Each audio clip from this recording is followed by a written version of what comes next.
This is the closest that anyone has ever gotten to making the Fishbone guitar from Majora's Mask. But I think we can do better than that.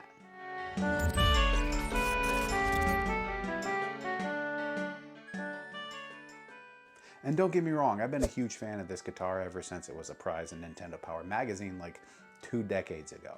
But it does kind of miss the mark for me. You see, the guitar in the game is like 90% fish skeleton and only about 10% guitar, which clearly doesn't work so well for something you actually want to play.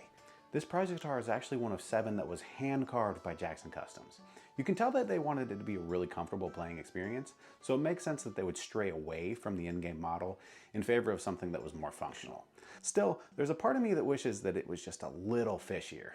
Now this one was made by Heroic Replicas, and it was given away as a part of the Games Done Quick event a few years back. Again, they went for that same kind of 90-10 split, 90% guitar, 10% fish. Not nearly fishy enough. Now cosplayers tend to go for the opposite ratio, opting to go for more form over function. That's how you get examples like this and like this, where clearly it looks like the fish skeleton isn't a functional guitar. So our job now is to marry those two concepts, form and function, and get a life-size prop that is 100% fish and 100% a functional guitar. And of course that starts with the guitar. One option is to start with the fish skeleton and then add the guitar components, like a pickup, volume knob, 1/4-inch jack, and then the strings. And that's basically done. But the main problem here is the neck. See, a guitar neck has to handle a lot of tension and usually has a truss rod inside to do that. Also, the neck really needs to be a smooth surface so that you could play it effectively. So I think the best idea is to use an actual guitar neck here. And then to support that truss rod, we need some kind of a guitar body. Remove the excess wood and you're left with something that looks like this. And we take off the headstock while we're at it to better show off our fishtail, and we get something shockingly similar to a particular style of travel guitar that is sold. Specifically, it is this style. So now we know what kind of guitar we need. But I have guitars. What I don't have is a bass. And I know the Indiegogos have a bassist already, but his guitar is not nearly as cool, and Mikau only ever plays single notes anyway, so I think a bass is appropriate for this build. So I bought one. It's really nothing special, it's just got the one pickup and a singular knob to control the volume.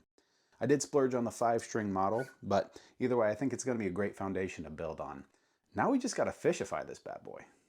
There are actually 2 versions of the Fishbone guitar, the original from the N64 and the updated version from the 3DS. I generally prefer the updated version, although I do really appreciate the asymmetry of the tail in the original. Fortunately for me, the updated version is the only one that's available for free. And that is thanks to Pinshape user Inhuman Species, who made a really incredible model of the Fishbone guitar if it was brought into the real world. They even have it broken down into individual models that can be printed separately and then assembled into the full piece. So I imported all of the files into Tinkercad and assembled the whole thing. First, to address the color choice. The in-game model is kind of a sickly yellowish color, and I don't like that at all. Inhuman Species went with more of this fossilized look, which I really like, but I wanted to get a little closer to the in-game design, so I ended up going with this kind of aged bone color, and I like that a lot. Now I just have to figure out how to fit a guitar in this section. To do that, I took some measurements and actually modeled the guitar in Tinkercad so that I could build around it. Then I made this piece that the bass could fit into. I've been calling it the cage because it holds the bass, and also because this is the general rib cage of the fish.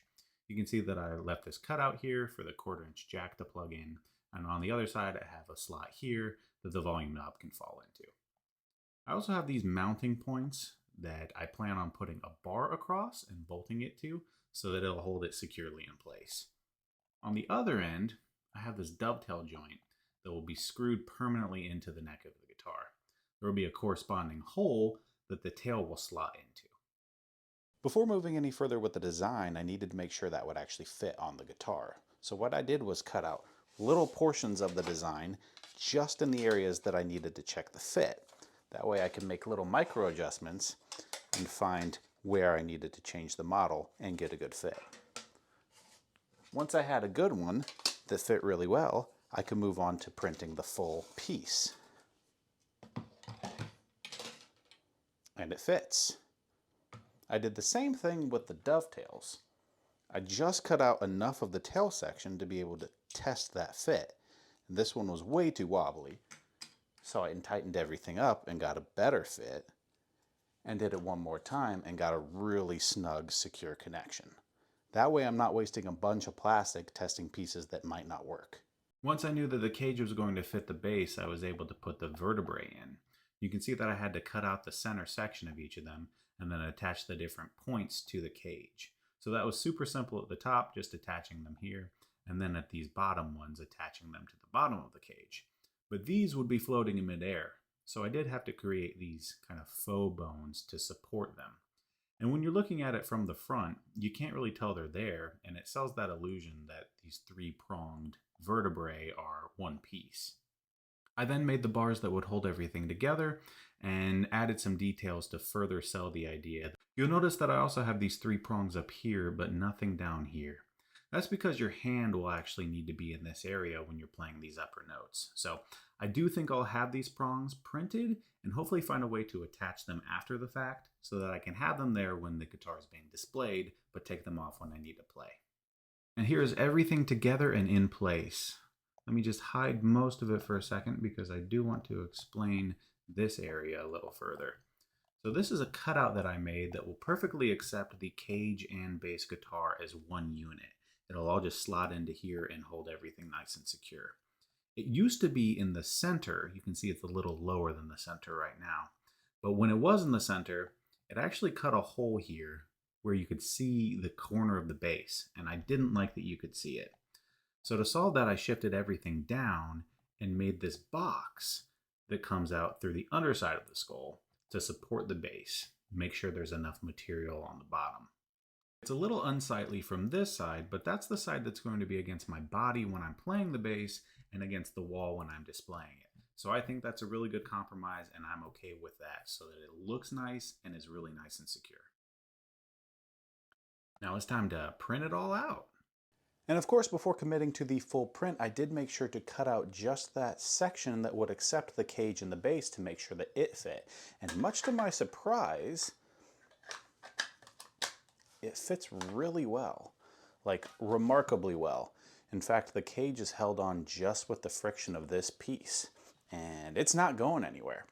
I will still have these bars here for additional support because I don't want this to be the only thing holding the bass together, but really happy with that fit, and I feel much more confident in doing the full print for this skull. And I'm doing that print on my Anycubic Cobra 2 Max. And as many problems as this printer gives me, really the build volume can't be beat. So I'm doing the larger skull and then the largest of the fins on this printer. Meanwhile, I have a newly acquired Bambu Labs X1 Carbon, and it is handling the other fins as well as the lower jaw, the teeth, the tail, all of those little accessory prints. And it's doing them all at the same time because it is a fast printer, and honestly the quality is great. I'm loving this thing so far, and really I'm testing it out on this build. Fortunately, all of the pieces came out pretty well, so that is Mark 1 of the bass fully printed. And yes, I said Mark 1. There are actually some changes that I'm already looking to make to the final version of the bass, but until then, we might as well put it together and see how this one looks. I already glued the teeth into their respective jaws, but now I need to glue in the lower jaw to the rest of the skull, so I'll just hit it with a bead of super glue, a thick super glue to fill in some voids. And then I'll hit the other side with an activator spray. And press it in place.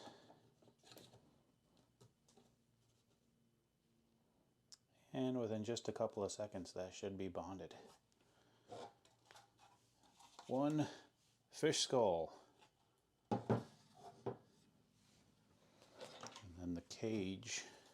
Already glued this part on, but this can go on the base. And for the moment of truth, everything should fit since we tested it already, but still exciting.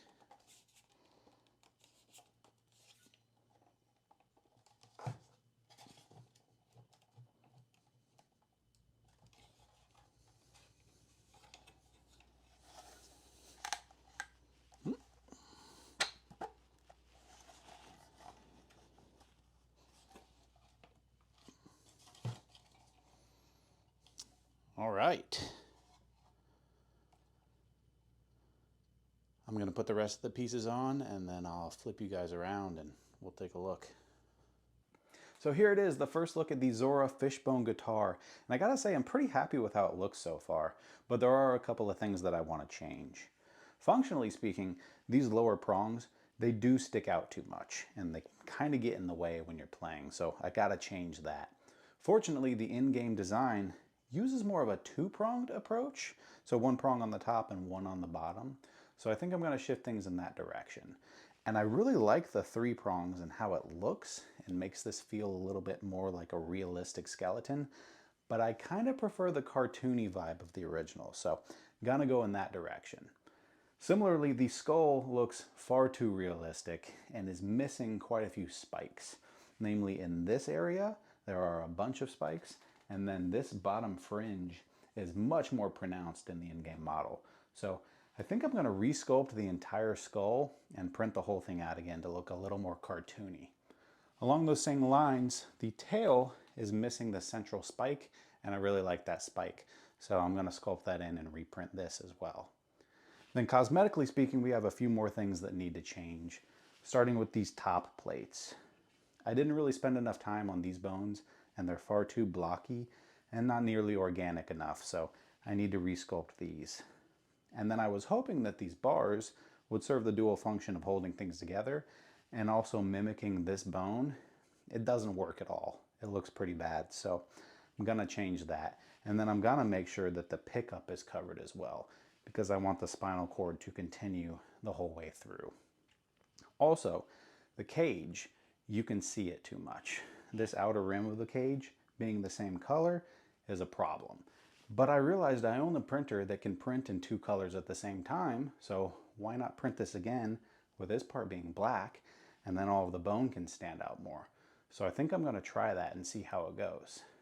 And then I've heard everyone, and I totally agree, the neck is completely bare, and we gotta fix that. So from here to here, I gotta do something to continue these bones along. And I think I might try vinyl, but we'll see what happens.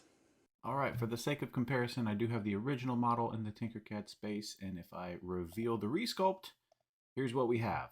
So you can see that the main change is here in the skull.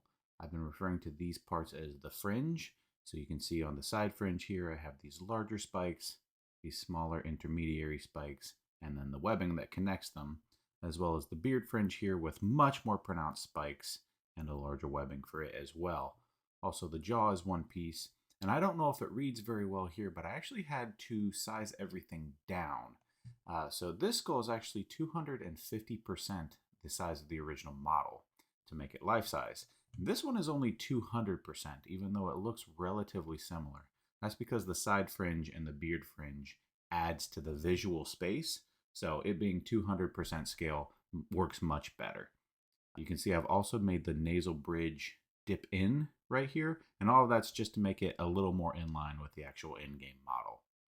On the tail, you can see that central spike that I added, and this spike is only present in the updated design from the 3DS, and you can see that I went with the asymmetrical design of the original, so I did have to point that spike upwards to kind of match that asymmetry, but I like how it looks. Over here you can see on the cage and the bars that I have painted those to match the color of the guitar and blend in a little better, which means that you can kind of see these rib cage bones, the vertebrae, more clearly, and I like how that looks. I also took the time to make them look much more organic. So I'll get all of that printed out, and then we can figure out something for the neck. Well, I wish I could say that printing went as well the second time around, but you can see that I did have a couple of failures, and that was due to power loss. And apparently the Anycubic Cobra 2 Max does not have print resume after power failure enabled, so that's upsetting, especially considering that this is a fairly current printer, and most printers nowadays have that feature enabled, so not great. But alas, I was able to get a clean print. I just need to remove the supports. And I realized that I didn't film that the first time, so might as well do that this time around. And we'll have a quick ASMR break.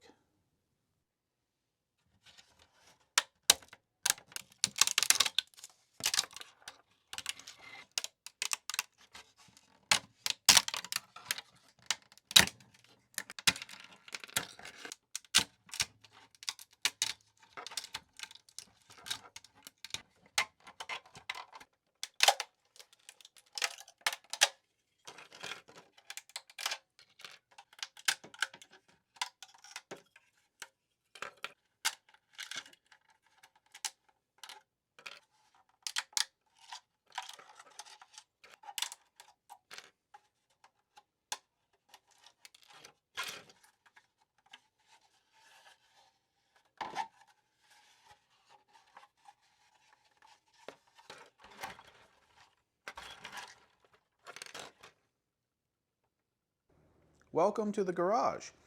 Eagle-eyed viewers may have noticed in the last clip that there was something very wrong with the skull print. And if you did catch that, you're way ahead of me, because it wasn't until I tried to put the fins in that I realized that there were no holes for the fins to slot into. And I have no idea how that happened, because both of the failed prints do have those holes present. And I just started the file again, so I have no idea what went on to eliminate those holes, but I had to fix it somehow. And I didn't film it because it was very late at night when I discovered the problem, and I wanted to see if I could fix the issue or if I needed to restart the 2.5-day print. So I just went ahead and took care of that on my own. And the way I did that was by taking a brass rod, heating it up on my MAP gas torch, and then melting those holes in to the best of my ability. And I was able to do that and come out with something that I think will work. It's not the most elegant solution, and it doesn't look great, but it will hold the fins, and I think I can avoid having to reprint this skull and waste all that plastic and time again. So we're doing that. Unfortunately, that means that some of the fins don't fit quite as well as they would had the holes been 3D printed, and they were never a friction fit to begin with. So this one actually fits better. I was able to get it to where it's held in place just by the friction. So this one's fine, but the other two have a little bit of play. They're a little sloppy. So to solve that, I modeled and printed these wedges. Not only do they come to a point, but they also taper in thickness to the tip. So I can insert a couple of these wedges into the gaps and press them in to hold everything in place. So I have enough wedges to fit in this fin and the one on top, and that should make everything work just fine. Fortunately, all of the multicolor prints went much smoother with no clear problems or any print failures. Here are the updated faceplates with the two different colors to hopefully better hide these bars.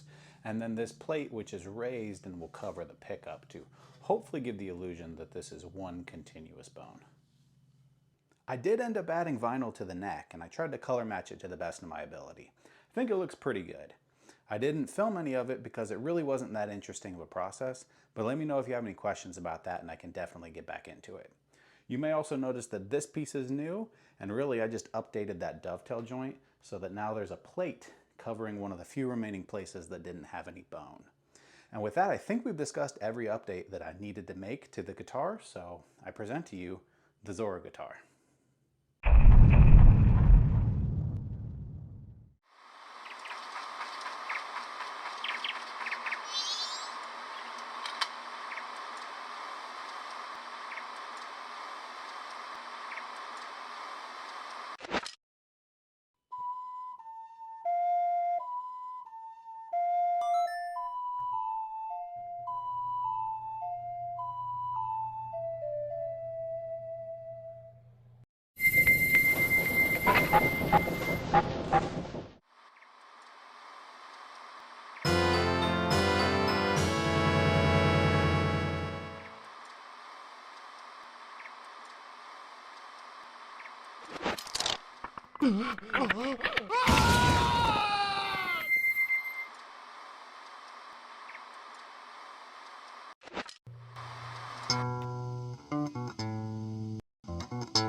And here we have it, what I consider to be the world's most accurate Zora Fishbone guitar, ignoring the fact that it's a bass, of course.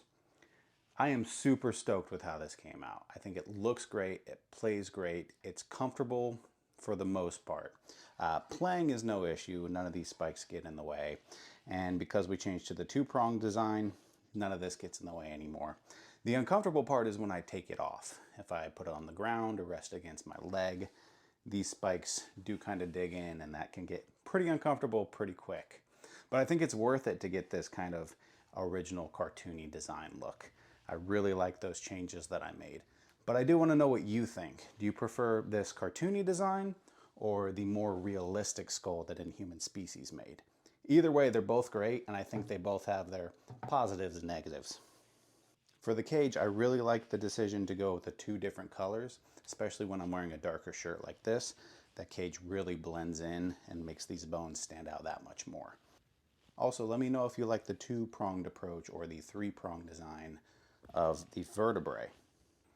This project has been on the big list for literal years, partly because I didn't really feel confident that I would be able to pull it off. But since starting this channel, I've been able to develop some skills such as the 3D modeling and sculpting, and I think I was able to pull it off. But let me know what you think. And be sure to subscribe to the channel to see more projects just like this and ones that are completely different, because there are more skills that I'm looking forward to developing. We'll go ahead and check that one off the list after a long time. I don't know what's on the docket next, but I am working on a few different things. One of them is not even on the list, so be sure to stick around to see those and subscribe so you don't miss it. But until then, thanks for watching. See ya.